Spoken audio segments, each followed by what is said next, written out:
By late April 2026, the data began to reflect a growing public anxiety. Global oil prices are climbing, and at home, U.S. consumer sentiment is dropping as inflation expectations rise. Behind those numbers is a polarized media environment that makes it difficult to see what is actually happening.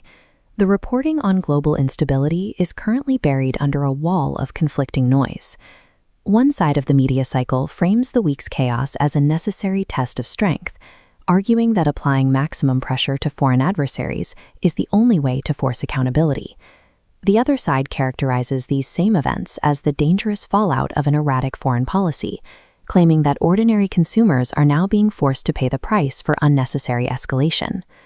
Getting to the bottom of why wallets are hurting and markets are shaking requires isolating the neutral facts from the partisan spin across the week's top 3 stories.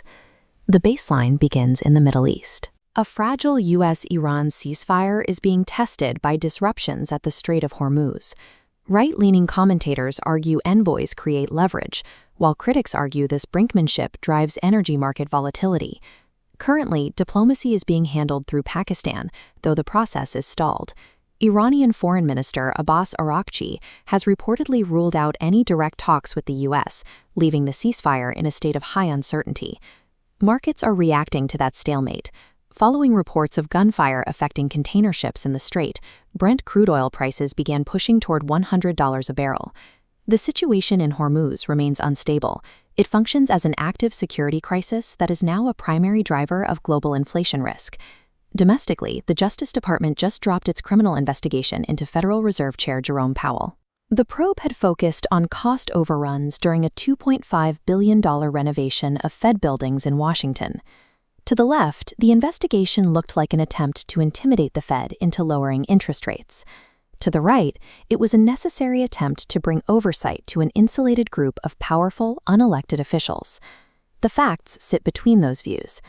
While $2.5 billion in construction overruns is a legitimate target for an inspector general review, launching a criminal DOJ probe during a period of intense presidential pressure over interest rates created a significant institutional crisis. By dropping the case, the DOJ has cleared the primary path for confirming Kevin Warsh as the next Fed chair.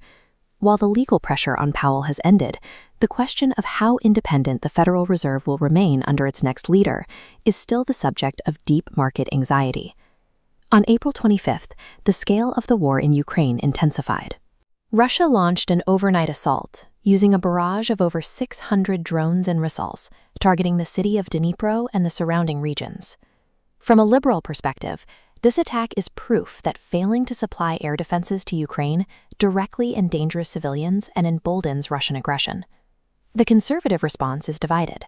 National security hawks want more powerful weapons delivered to force an endgame, while populists argue the U.S. cannot afford to continue this level of support while facing its own economic problems. On the battlefield, the situation is dictated by supply.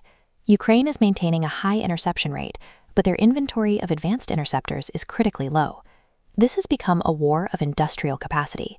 Any delay in the arrival of new interceptors creates a mathematical certainty that more missiles will hit their targets, damaging more infrastructure and costing more lives. The bottleneck in Hormuz, the friction at the Fed, and the assault over Ukraine are producing the same result.